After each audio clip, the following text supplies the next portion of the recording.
So we're working on the 2000 GMC Sierra Z71 today, and the to replace this front wheel bearing. So I went ahead and jacked it up and got a stand under it, and got the wheel off. So we'll need to take this little dust cap off, and there's a nut behind here for the CV shaft that we'll take off, and then we got to get the caliper out of the way. Then we can take the brake rotor off, and then we can get back in here and get to these bolts down. There's one of them right there, to get the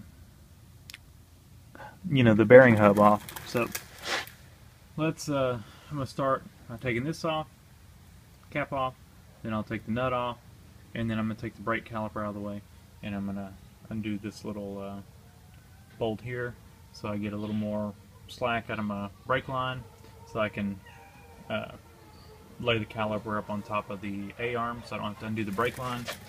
And then I'll also need to undo the ABS line. It looks like I got a few bad grease zerks. So let's get started. Alright, so we're now ready to take these big bolts out. And little tip, when you take the caliper off, unless you're doing a brake job or something, there's no need to take the caliper off the caliper bracket. You just take the caliper bracket off of the spindle, and because the caliper bracket has to come off anyway. The rotor won't come off without taking the caliper bracket off, but the caliper will come off with the caliper bracket. So just take those two bolts out, and the two big ones, the back side of the spindle, and you can take the caliper bracket and the caliper off at the same time, and then the rotor just comes off. So here we've got this bearing. And I took that nut off. It was a 36 millimeter. You're going to want an impact with that thing. I guess you could get somebody to hold the brakes. If you had somebody to hold the brakes, then you could probably get with a brake over handle. When I undid the ABS line and all the undid all the little clips. So let me get these three, looks like about 17s,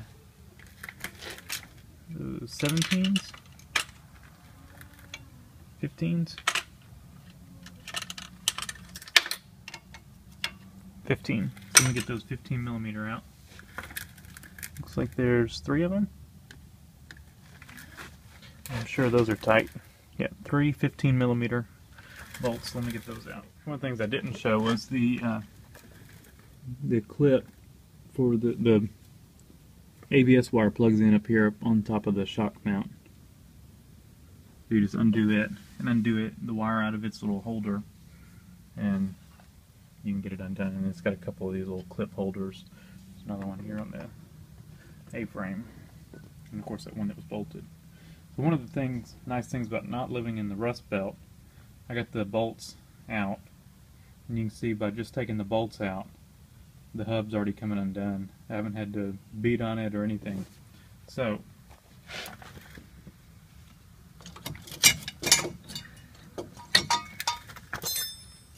that easy.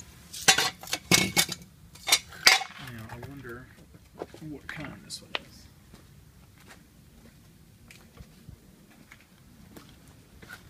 The new one I got is a Timken. This one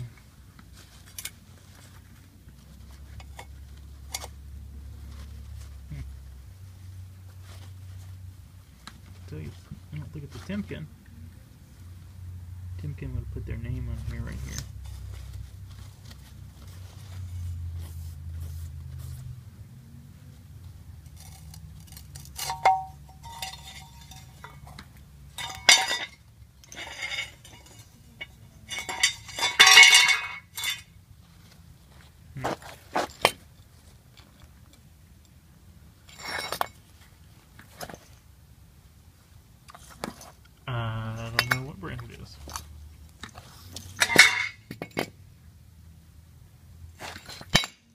think it's been replaced before. I don't think it's the original.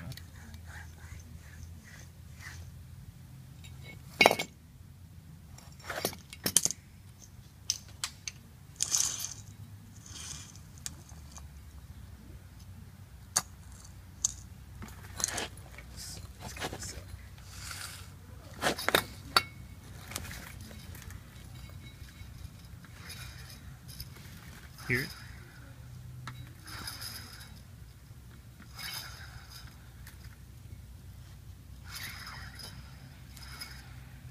Bad bearing. And the ABS was not working. Or that ABS sensor was not working. So I'll take a wire brush and clean up this surface here because we want to make a good contact, or else we'll have ABS problems. So we'll clean that up. We'll clean that shield up, and then we'll put our new hub on. So I've started tightening the hub down. Got it all back together, got it cleaned up. Now we just need to tighten these 3 bolts down and put the nut back on and route our ABS cable and put the caliper back on. Alright, caliper's back on. Got the 2 caliper bracket bolts tight, and of course the hub bolts are tight. 3 hub bolts. Got the ABS wire all clipped in and routed through the splash shield and clipped into the holders and then plugged in.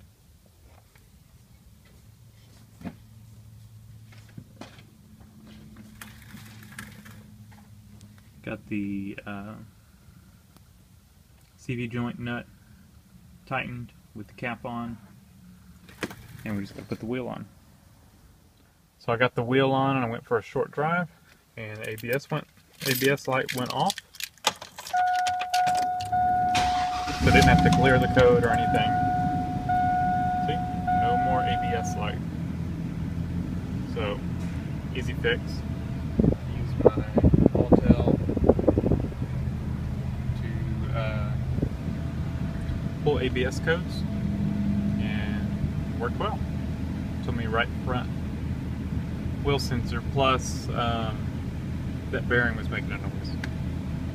So I could hear it at real low speeds. Anyway, thanks for watching.